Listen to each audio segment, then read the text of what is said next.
3 days after I gave birth, my mother-in-law set a check on my hospital blanket and told me to choose. The room still smelled of antiseptic. I had a daughter asleep in the crook of each arm. Behind her stood my husband's girlfriend, holding a diaper bag like she already owned the house. Vivienne uncapped her black fountain pen, and the click was the loudest thing in the room. "Take 22 million and sign it," she said. "I only want the children." I looked at the divorce papers. I looked at my girls. And I signed. Then I did the one thing none of them planned for. I picked up my daughters, and I walked out the door. By the time their lawyer woke the next morning, the most expensive signature Vivian Hartwell ever bought was already worth nothing. Welcome back to Calm Drama Stories. I'm Bianca, 33, an actuary. The woman this family liked to call just a calculator. This is the story of the night they paid me to vanish, and the morning they learned what I actually do for a living. If you believe a quiet woman with the right numbers can undo people who think money makes them untouchable, drop a comment and be sure to subscribe. Here is what I do for a living. I price the things people would rather not think about. How long a body lasts, how much care costs at the end. What a promise is worth 20 years after someone makes it. I'm an actuary. For 9 years, I sat in quiet rooms and built the math that tells insurance companies whether they can keep their word. It is not glamorous work. It does not photograph well. But it is honest, and it kept me grounded long before I ever needed grounding. My father sold insurance out of a storefront in a town with one stoplight. He died when I was 26, and the last useful thing he taught me was short. "The numbers don't lie, Bianca," he said. "People do. Learn the difference." So I did. I learned to stay calm when a column refused to balance. I learned that panic is just bad arithmetic in a hurry. When my coworkers got loud in meetings, I stayed flat. "I don't get loud," I used to tell them. "I get accurate." The Hartwells found that hilarious. To them, I was the numbers girl who married up, a desk ornament Spencer brought home from a conference. They never once asked what I was good at. That was their first mistake, though it would take them a long time to feel it. Because the truth is, even before I married into that family, their numbers never sat right with me. Hartwell Provident published figures every year that I read the way you read a smile that doesn't reach the eyes. I told myself it wasn't my company. I was wrong about which half of that sentence would matter. I met Spencer Hartwell at an industry conference in Hartford. He was charming in the way that costs nothing, and I mistook ease for warmth. He told me his family ran a long-term care insurer his late father had built. He did not tell me his mother ran him. We married in 18 months. I kept my job and my maiden name on my licenses, out of habit more than foresight. The first time I walked into Hartwell House, the estate on the hill above town, I understood my place inside the first 10 minutes. Vivienne greeted me with a cheek that never quite touched mine, and a smile that filed me somewhere. The whole house smelled of her lavender, a scent so heavy it seemed to coat the walls. Walter, her husband, had died years before, and his portrait hung over the stairs like a man still presiding. Vivienne ruled in his name. The board did what she said. Spencer did what she said. I learned to be pleasant and forgettable at their dinners, which suited me fine. I am not a performer. I had my work, my marriage, and a future I thought I could see the edges of. For 3 years I told myself the coldness was just old money being old money. I was the outsider who would slowly become inside. That is the story I sold myself, and I am good with numbers. But I have sold myself worse math than that. Then I got pregnant, and Vivienne started smiling at my belly instead of through me. She would rest a hand there without asking, and call the twins the 5th generation. That was the first thing about her that scared me, and I did not yet know why. People think a betrayal blindsides you. Mine didn't. I read the signs early because reading risk is my whole trade. Spencer started working late, then later, then with a softness in his voice on the phone that he never used on me. A man's tone is data too. Then the money moved. A transfer left our joint account for a sum that didn't match any bill we had, routed to an account I'd never seen. I asked him about it once, plainly. He said it was a company thing, and looked at his plate when he said it. I do not believe plates. So I did what I do. I hedged. I opened an account in my own name and moved a quiet cushion into it. I made copies of our financial records, the mortgage, the brokerage statements, the policies, and I kept them somewhere only I could reach. I packed a bag for the hospital and a second bag I told no one about, the kind you keep by a door. I even started reading Hartwell Providence public filings again at night, the statutory statements every insurer has to file with the state, telling myself it was nervous habit. None of it felt like paranoia. It felt like underwriting. You don't hedge because you're sure the storm is coming. You hedge because you can't afford to be wrong if it does. What I couldn't do was close the joint account on my own. It needed both signatures, and the day I would have forced the issue was the day my water broke. That is the cruel arithmetic of timing. I saw the wave. I just couldn't get the door shut before it hit. I hedge for a living. I never thought I'd be hedging against my own husband. The twins came on a Tuesday, both of them, the long, old-fashioned way. 2 girls, 8 minutes apart, furious and perfect. I named them in the delivery room before anyone could weigh in. Posey and Wren. Small names, my names. Nothing that rhymed with 100 years of Hartwell men.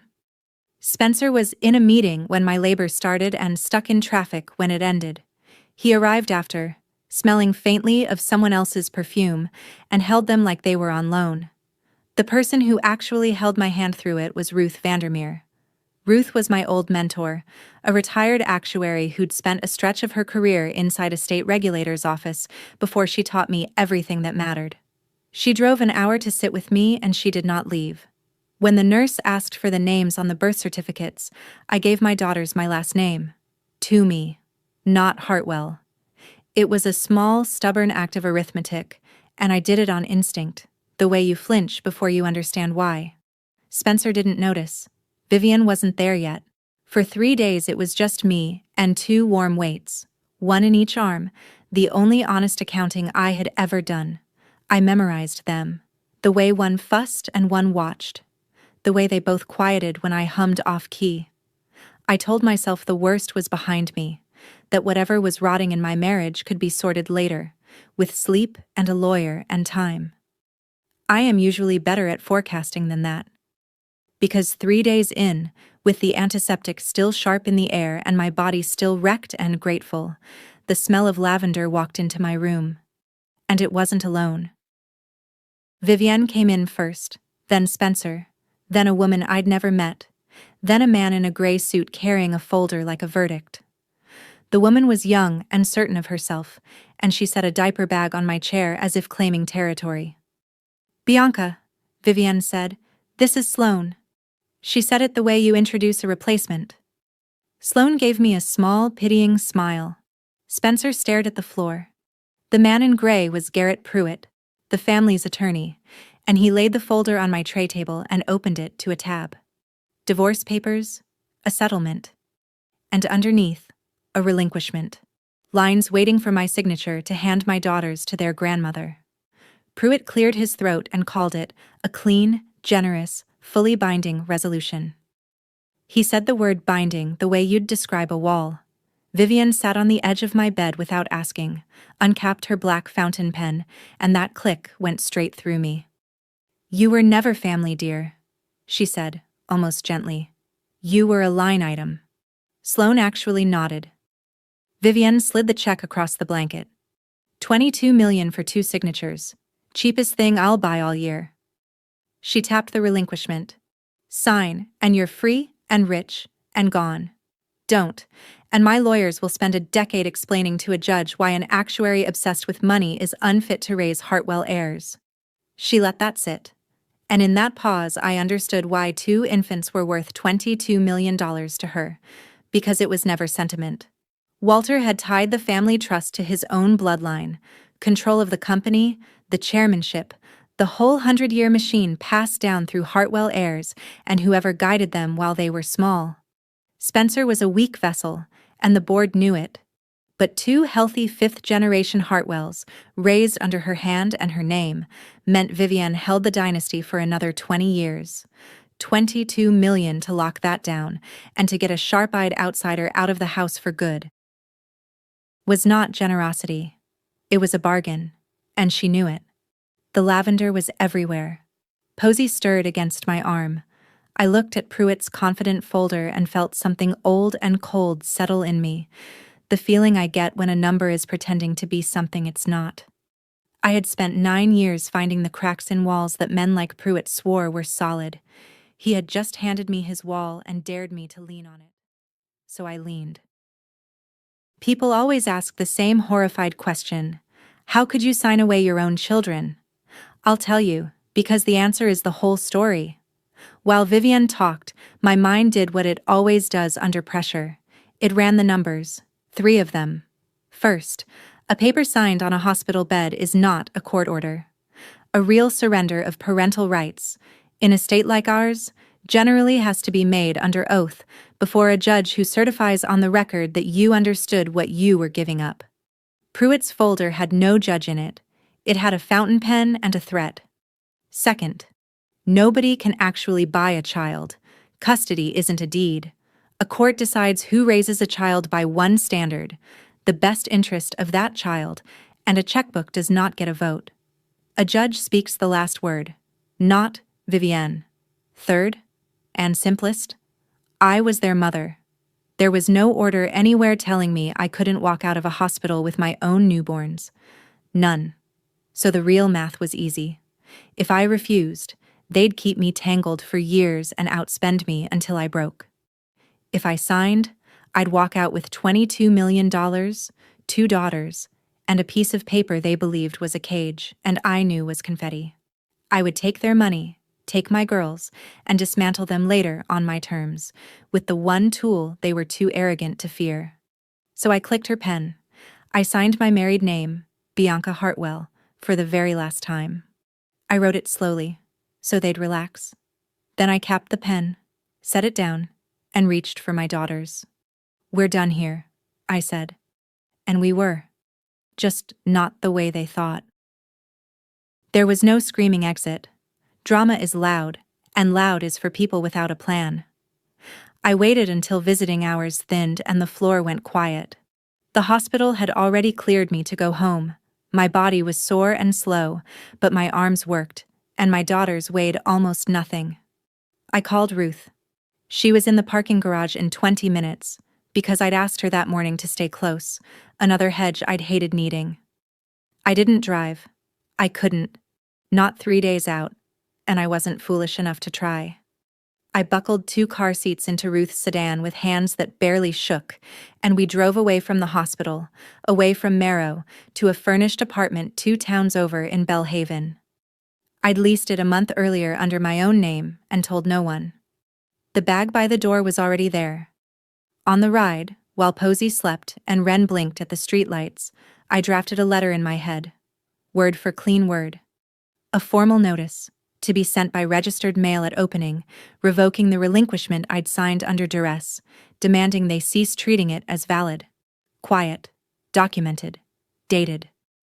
If you've ever been the one everyone underestimated, the quiet one, the calculator, then you already know the secret they never learn in time.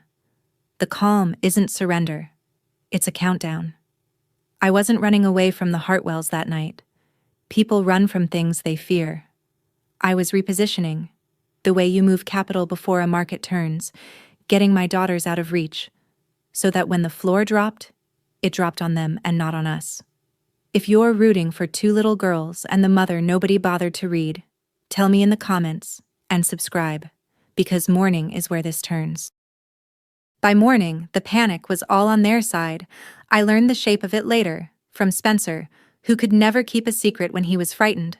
Pruitt got into the office early to file the relinquishment somewhere official and discovered there was nowhere to file it. It wasn't a court order. It had never been before a judge. On its own, it was a piece of paper a tired woman signed in a hospital bed with her husband's mistress watching, which is close to the legal definition of duress, and which a competent judge could set aside with a sentence. Worse for them, by 9 that morning, my registered letter was already moving through the mail, revoking the whole thing in writing, dated and tracked. And there was no order anywhere that said I couldn't have my own children. I hadn't taken anyone's kids. I'd taken mine. Vivian called me at 10. I almost didn't answer. When I did, her voice was missing its usual marble. "Bianca," she said, "let's be reasonable." It was the first time I'd ever heard her ask instead of tell. I kept my own voice level, the way I keep it when a client is melting down over a number they don't like. "I am being reasonable," I said. "I'm keeping my daughters and your money. That's the most reasonable I've ever been." She started to threaten. I hung up. I sat on the floor of a strange apartment with 2 babies on a blanket and did the only celebration my nervous system would allow, which is to say, I made a list. $22 million had bought the Hartwells exactly nothing. No grandchildren, no silence, no closure. And it had bought me the one thing they had never given me: time. The obvious move was to lawyer up and fight for custody. So that's the move I started with. Everyone expected it, including me.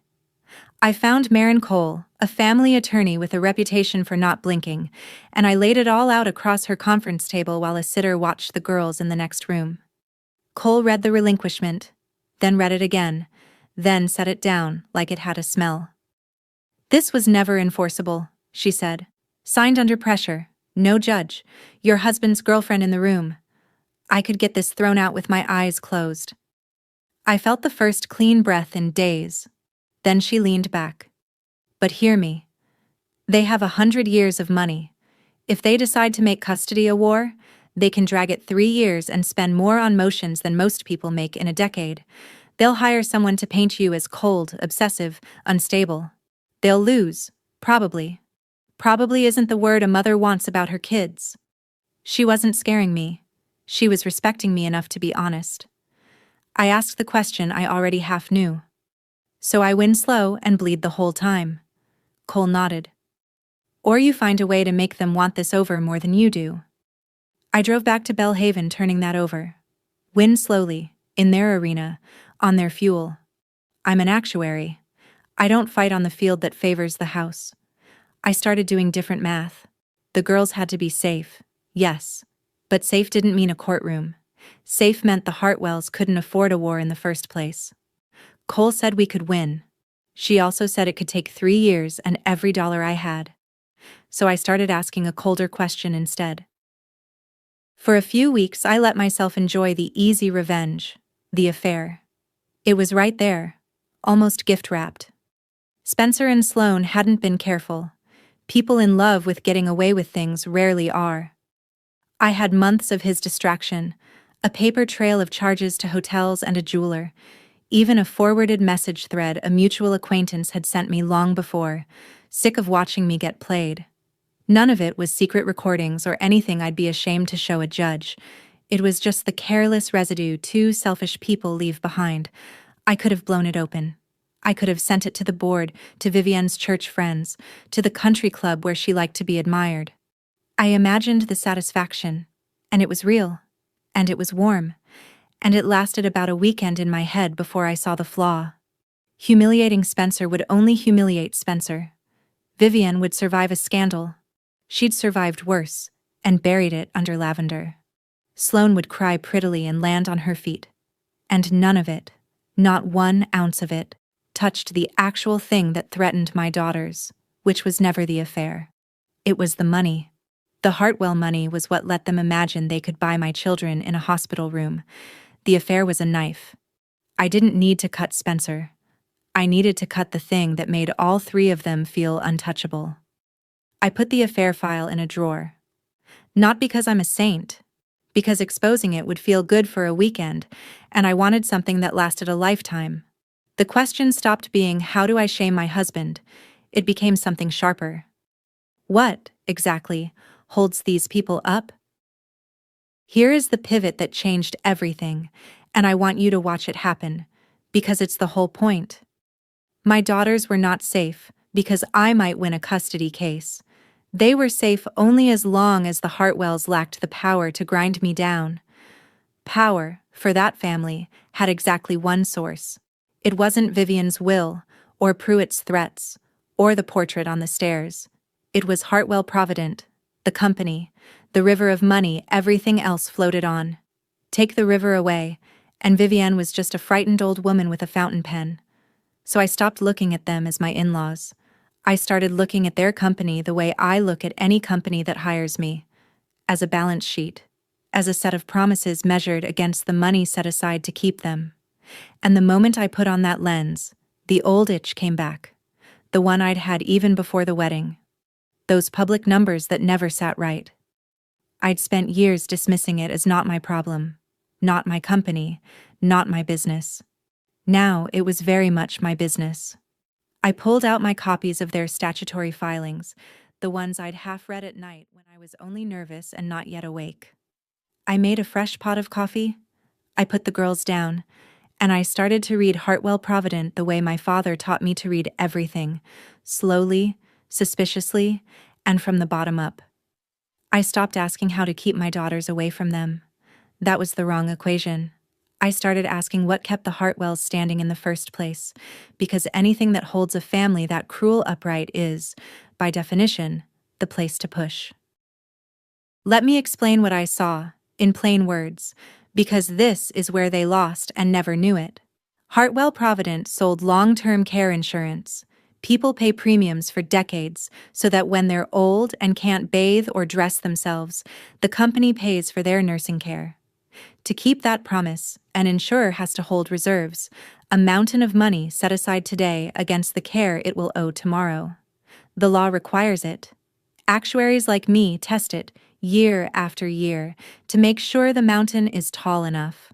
The whole industry got this wrong a generation ago. People lived longer than anyone forecast. Fewer let their policies lapse.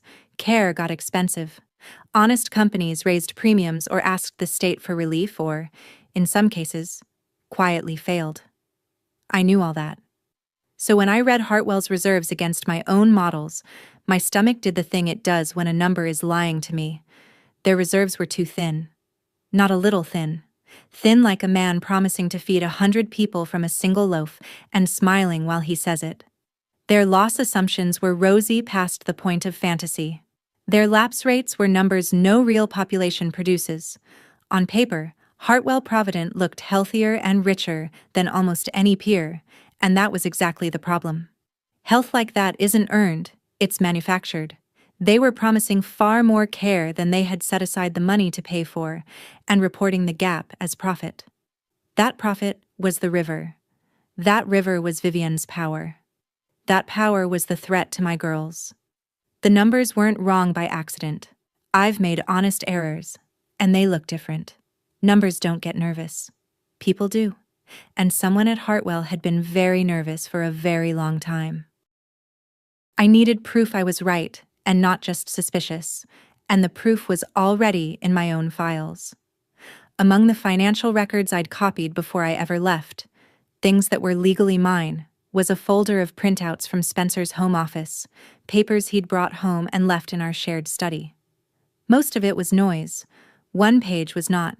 It was an internal asset adequacy worksheet, the kind of cash flow test a company runs to check whether its reserves can actually cover its future claims. It had 2 columns. The left column was the reserve number the company had filed with the state. The right column was the reserve the company's own analysis said it actually needed. The gap between them was enormous. And in the margin, in Spencer's careful handwriting, a single instruction. Hold the line through the rate filing. Below that, 2 sets of initials, his and the company's appointed actuary. I sat with that page for a long time while the girls slept. 2 columns. One truth they filed with the regulators, and one truth they buried in a drawer, and my husband had initialed both. It would have been easy to feel like I'd won right then, to mail that page to a newspaper and watch it burn. But I know how proof works, and a stolen page proves almost nothing on its own. A lawyer would call it out of context. An expert would say I misread it. It wasn't a weapon. It was a lead.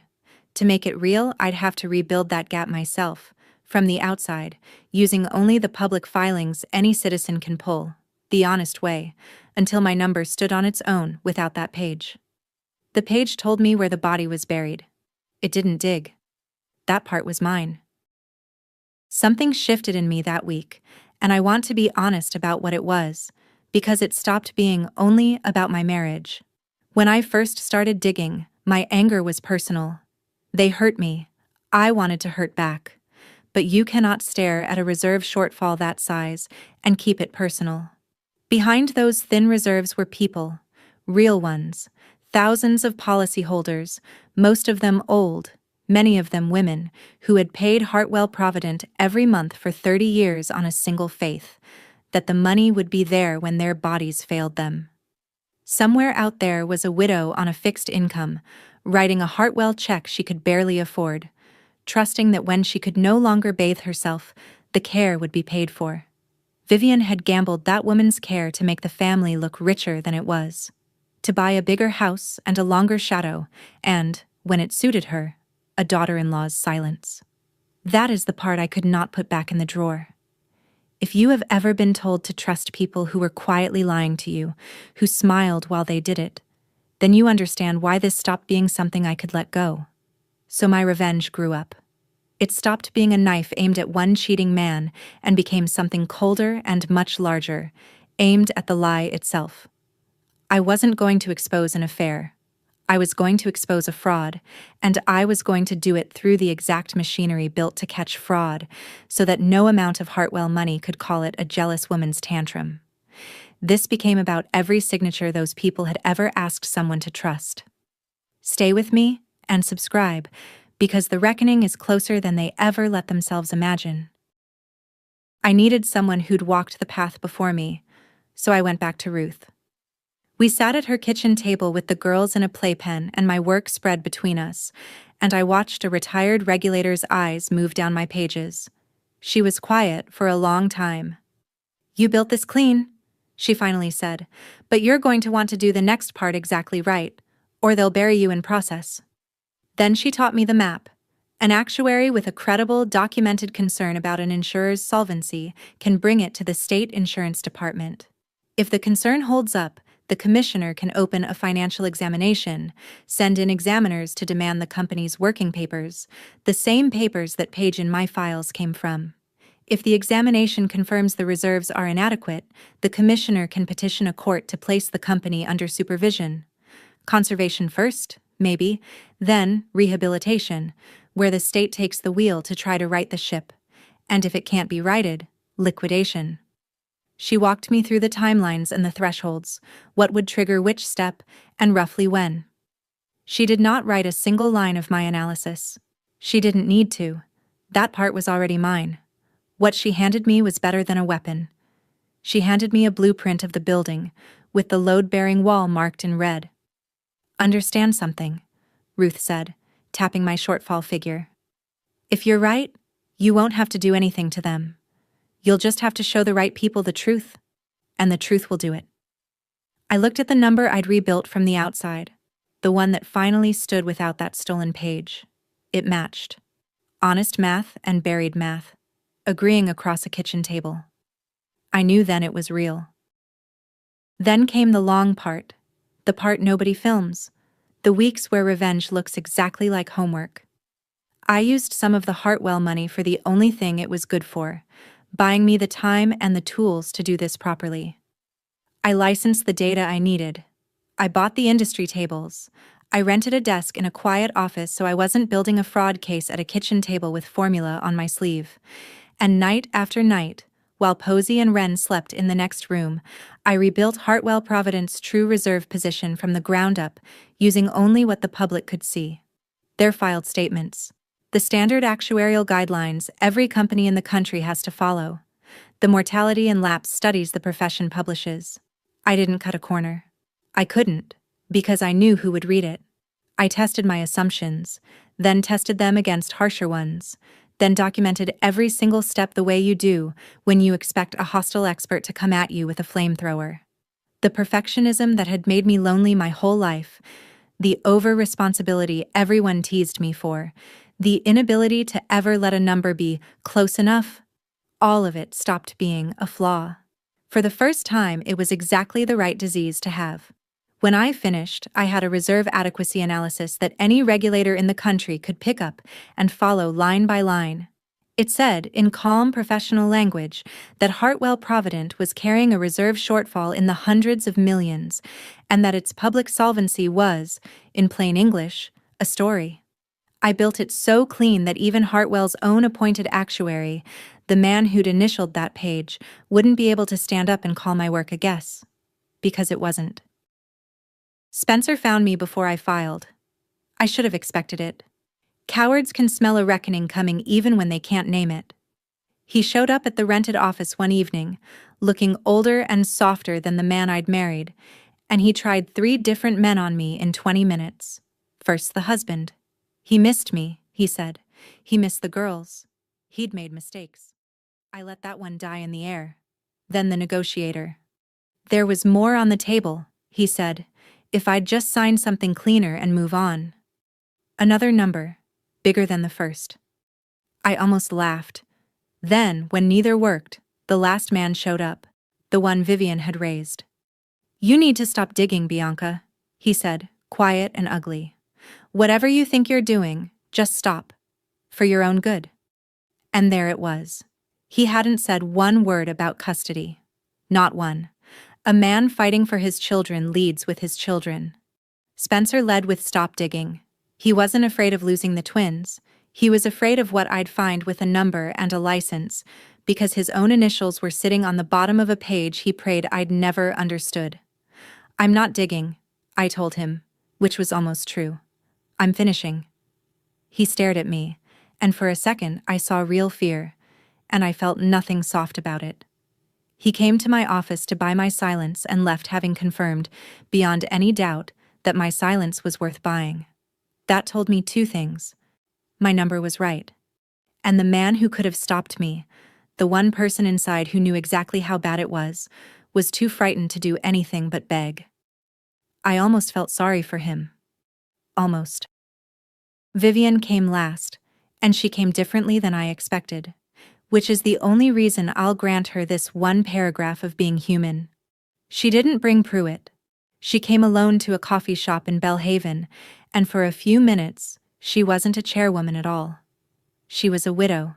She told me about Walter, how he'd built the company from 2 desks and a phone, how he'd died with his name on the door and his faith in her to keep it shining. And then, in a low voice, the confession underneath everything. The reserves had first gone thin years ago, in a bad stretch, when the whole industry was drowning in its own bad math. She'd made a choice to paper over it, just until things turned. They never turned. So she held the line, year after year, because the truth would not only sink the company, it would disgrace Walter's name forever, and she could not bear to let him die twice. For about a minute I felt the pull of it. She was frightened. She was old. She had told herself a lie so long it had become a person she had to protect. And then she set her cup down and reminded me who she was. Those girls are Hartwell's, Bianca, she said, the marble sliding back into her voice. They belong with their name. You were a line item. Line items don't get a vote. There it was. She would burn 1,000 strangers' retirements to keep a lie standing, and she would take my daughters to feed it, and she would call that legacy. The widow vanished. The chairwoman remained. Whatever sympathy I'd felt folded itself up and went quiet. For 1 second I'd almost pitied her. Then she reminded me my daughters were inventory. So I filed. After everything, the loudest thing I ever did to the Hartwells made no sound at all. I packaged my analysis into a formal report and a written complaint to the State Insurance Department, the body that licenses and watches over every insurer doing business in Connecticut. I laid out the reserve shortfall, the methodology, the public sources, every step reproducible by any qualified examiner. I attached my credentials and my name because I wasn't hiding. People who hide get dismissed. Ruth reviewed the cover letter and changed exactly 2 words, then nodded. I didn't send it in anger. I sent it the way you send anything you've checked 100 times, with a strange flat calm. I drove it to the post office myself, and I also submitted it through the department's official channel, and I kept every receipt. No courtroom, no press conference, no screaming match across a marble foyer. Just a filing number, a date stamp, and a confirmation email. I sat in my car in the post office lot afterward and felt my hands finally stop. It was the quietest thing I had ever done, and somewhere down the line it was going to be the loudest. Because I knew what I'd handed them. Regulators have to take a credible, documented solvency concern seriously. It's the entire reason their office exists. They cannot read what I'd written and simply look away. The machine that exists to protect those policyholders, the widow with her fixed income check, was about to turn over and start to move. And it would move on its own weight now, not mine. I had pushed the load-bearing wall. All that was left was to step back and let the building remember it was built on a lie. The department moved faster than even Ruth predicted, the way regulators do when the math is undeniable and the policyholders are vulnerable. Within weeks, I heard the news the way the whole insurance town heard it. The state had opened a financial examination of Hartwell Provident. Examiners requested the company's working papers and reserve analyses, the internal documents that had to match what they'd filed, and of course, could not. You cannot hold a line in a drawer when the state asks to see both sides of the page. I pictured Pruitt reading the request and understanding finally that a wall he'd called binding had never been the strong one in the building. The rumors started immediately, because solvency questions don't stay quiet in a small market.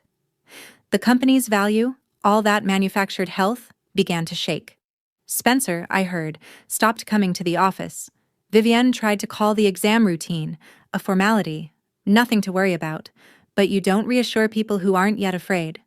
Sloane, watching the man she'd chosen go pale and silent, started asking questions about exactly how the Hartwell money was made. None of this needed me anymore. That was the beauty of doing it right. I had handed the truth to people whose job was to act on it, and now it acted without me, with a momentum no amount of lavender or legacy could slow. Vivienne had spent a lifetime building a 100-year name. It took the state 9 business days from the opening of that exam to ask her company the single question it had spent a generation hiding from. And there is no fountain pen on earth, no matter how heavy or how black, that can write its way out of a reserve that was never there. Sloane was the first rat off the ship, and I'd be lying if I said it didn't taste a little sweet. She had walked into my hospital room with a diaper bag and a pitying smile, certain she was the upgrade. She had bet her whole future on the Hartwell name, the way you bet on a sure thing without ever checking what's underneath it. Now the sure thing was cracking down the middle, live, in front of her, and Sloane was nothing if not a survivor. She hadn't fallen for Spencer. She'd fallen for a balance sheet, and the balance sheet was being seized. I heard she started spending less time at Hartwell House. Then she stopped answering Spencer's calls. Then she was simply gone, off to find a more solvent fortune to marry into, leaving him with a pending divorce, a panicked mother, and a name that had become a liability. There's a grim kind of justice in it. Spencer betrayed me for a woman who only wanted what my marriage had looked like from the outside. The instant it stopped looking like money, she vanished. And he learned the lesson I'd already paid full price for. The Hartwell fortune wasn't love and it wasn't safety. It was a story, and stories end. Sloane had wanted to marry a fortune. She just never read the fine print on where that fortune came from, or how little of it was real. I didn't gloat. I had 2 daughters to feed and a case to see through. But I'll admit, when I heard she'd left him standing in the wreckage he'd helped build, I let myself smile for exactly as long as it took to warm a bottle. Vivienne, drowning, did the only thing she knew how to do. She tried to command her way out. She summoned me, not Pruitt, not a settlement offer through lawyers, a summons to the company's annual policyholder meeting at the downtown headquarters, where she still imagined herself the woman who set the terms in every room. The message, relayed through a frightened Spencer, was vintage Vivienne. Come, hear reason, and we can make all of this go away before it gets out of hand. She still thought there was a number that would buy me, or a threat that would move me. She did not understand that I no longer had anything she could take or give. My daughters were with me. My money was my own. My case was already out of her hands and into the States. She was inviting me to a negotiation that had ended weeks ago in a post office parking lot when I stopped my own shaking hands. So I said yes. Not because she had power over me, because I wanted to be in the room. There's a difference between revenge you do to someone and justice you simply stand beside while it happens, and I wanted to stand beside this. I wanted to watch the truth I'd rebuilt, line by honest line, walk into a room full of the very people Vivienne had gambled, and set the record straight in front of all of them. She thought she was calling me in to dictate the ending. She was setting the stage for one. I picked out something plain to wear, the way I always do. The clothes of a woman who works with numbers and never needs a costume. Then I arranged a sitter for the girls, and I drove downtown.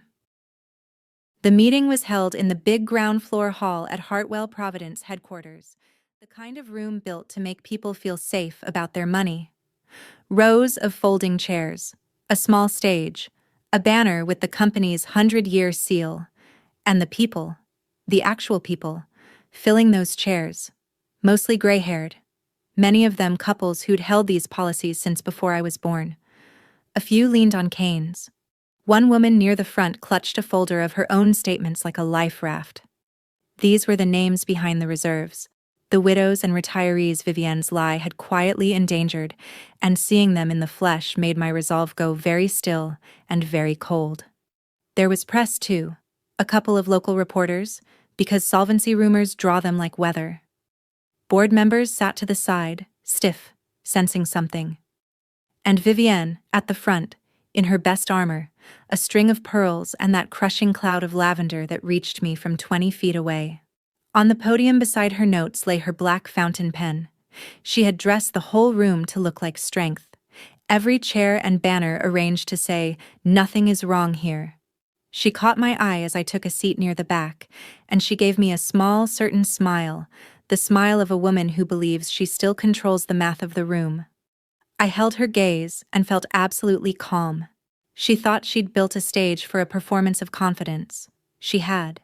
She just didn't know she'd built it for me, too, and that the only thing left to do now was let the right person walk to the front and read the room its actual numbers. Vivienne began the way she'd begun 100 meetings, with the warm, unhurried voice of inherited authority. She thanked the loyal policyholders. She acknowledged certain rumors with a tolerant little smile and called them the noise of competitors and cynics. She promised a record year. She said the word strong 4 times, which is 3 more than a strong company ever needs. And then the side door opened, and the temperature of the room changed before anyone even understood why. 2 people came in. One was a woman in a plain suit with a state lanyard and a leather folder. The other carried a banker's case of documents. The examiner. Vivienne's sentence trailed off at the podium. The woman didn't shout or make a scene. Regulators rarely do. She introduced herself by title, the department's examiner, and stated, in the flat language of process, that following the financial examination of Hartwell Provident, the commissioner had petitioned the court, and the company was being placed under the department's supervision effective immediately, with new business suspended pending further proceedings. She said it the way I'd have said it, plainly, as a fact already true. A murmur ran through the gray-haired rows like wind through a field.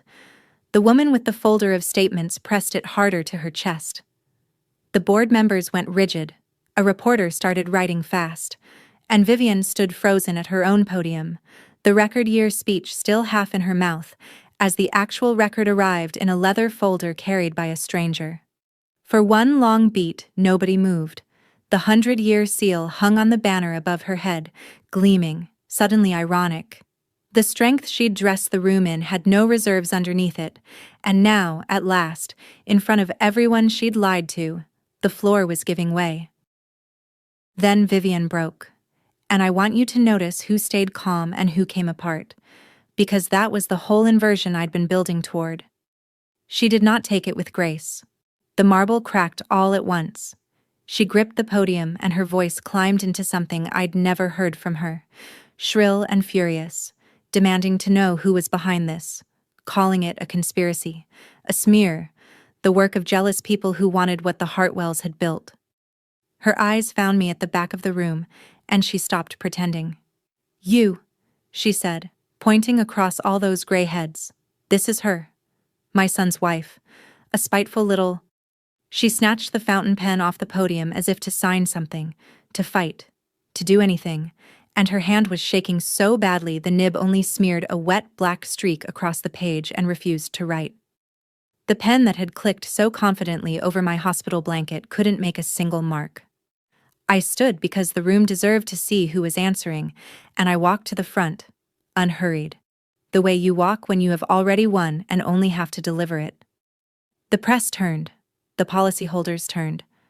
I stopped a few feet from her, and I did not raise my voice. I never do.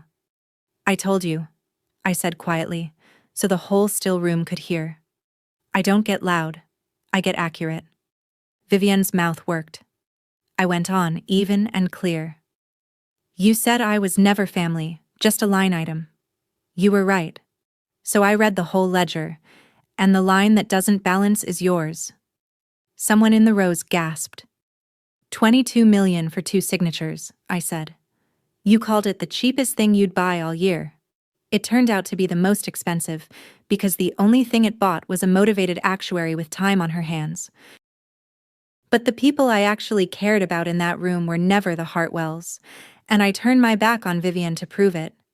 The woman in the front row, the one clutching her statements, stood up on unsteady legs and asked the only question that mattered, the question I had carried with me for months. Is our care money safe? The whole room leaned in. Vivian had no answer. She'd spent 20 years making sure she'd never have to give an honest one. So I gave it. I told them the truth, plainly, the way my father taught me. The company had not set aside enough to keep all its promises. That was real, and they deserved to know it. But the supervision they'd just watched arrive was not the disaster. It was the rescue, the state stepping in precisely to protect them. I explained how the rehabilitation process works to keep policies in force where it can, and how state guarantee associations exist as a backstop for exactly this, so that the widow on a fixed income does not simply lose the care she paid 30 years for. I stood between those frightened policyholders and the family that had gambled them, and for once, in that company's 100 years, someone at the front of the room was on their side. The examiner beside me gave a small nod. My numbers and her findings had been telling the same story all along. And that, more than any speech, was the moment it was truly over. Not because I'd humiliated Vivian, though I had, because the people she'd sold out finally had someone reading them the real figures, out loud, in daylight. The quiet calculator they'd thrown away was the only honest accounting that family had left. The wall came down quickly after that, the way they always do once the load-bearing piece is gone. Hartwell Provident went from supervision into formal rehabilitation, the state taking the wheel, its books pried fully open. The manufactured health evaporated overnight, and with it the family's paper fortune, all of it tied to a company that had been quietly insolvent for years. The trust that Vivian had fed for decades with dividends pulled up from that hollow company now faced clawback into the estate, the receiver reaching back for money that should never have left. Hartwell House, pledged against the empire, slipped out of her hands. And the cruelest arithmetic of all, the one she'd sold her grandchildren to avoid, came true regardless. Walter's name, the legacy she'd lied for 20 years to protect, was now in every regional headline beside the word fraud. She had disgraced him to save him, and saved nothing. Spencer faced a professional reckoning of his own. An appointed actuary's initials on a knowingly false reserve filing are not the kind of thing his license or the authorities can overlook, and the matter was referred onward. Sloan was long gone. Pruitt's airtight wall had been the weakest in the building. They had been so certain that money made them untouchable that they never once accounted for the only risk that mattered. The quiet woman who knew how to read what the money was hiding, they did it to themselves. Every bit of it. I just declined to look away, and handed the truth to the people whose job was to act, and let the lie collapse under its own enormous manufactured weight. The custody question, the thing that started it all, ended almost as an afterthought, which is exactly what it deserved to be. When it reached a courtroom, a real one this time. A judge applied the only standard that ever counts: the best interest of two little girls. The hospital bed relinquishment never had a chance of holding. It had no judge, no oath, and a mistress in the room, which is about as close to textbook duress as it gets. Their father was mired in a fraud investigation and had never once fought for them. Their mother was stable, present, and the only adult in the story whose money was clean. The papers Vivienne had bought for $22 million were worth precisely what I'd known they were worth in that hospital bed. Nothing. A judge spoke the last word, just as I'd counted on, and the word was that Posey and Wren stayed with me. My settlement held too, and people are always surprised by that until I walk them through it. The money never came from the insurer. It was paid out of the family's own trust, marital and personal assets the receiver chasing looted reserves had no claim on. And when the divorce was finalized, the court treated the financial split and the custody question as the separate things they always were. The duress had poisoned the one term no parent can sell anyway, my daughters.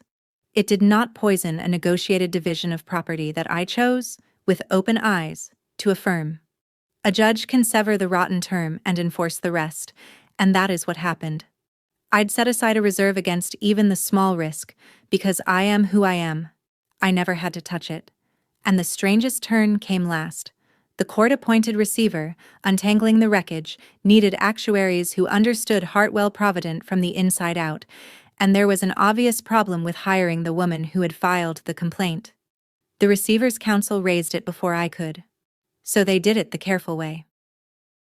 I was walled off from anything touching my own divorce or the custody case, retained as an outside consultant through the receiver's formal engagement process, my work reviewed by an independent actuary the court trusted. Cleared like that, I took it. I used part of that clean money to backstop the servicing operation, so the claims kept getting paid, so the widow in the front row still got her care. I sign those checks now, honestly, at what used to be Walter's company, while Vivienne watches from the outside with nothing. And I took back my own name. We are the Toomey girls now, all three of us. They were so sure the dangerous person in that hospital room was the one with the money and the lawyer and the heavy black pen, and they never once considered the quiet one in the bed, the one who already knew that numbers, like children, were never theirs to buy. That's how it ended. A fountain pen that wouldn't write, a ledger that wouldn't balance, two little girls asleep under the name that was always theirs. If you'd have signed too, then walked out and read the numbers, you already understand exactly what I did and why. Tell me in the comments which line you'd have read first. Share this with someone who's spent their whole life being underestimated. And subscribe, because around here, calm always gets the last word.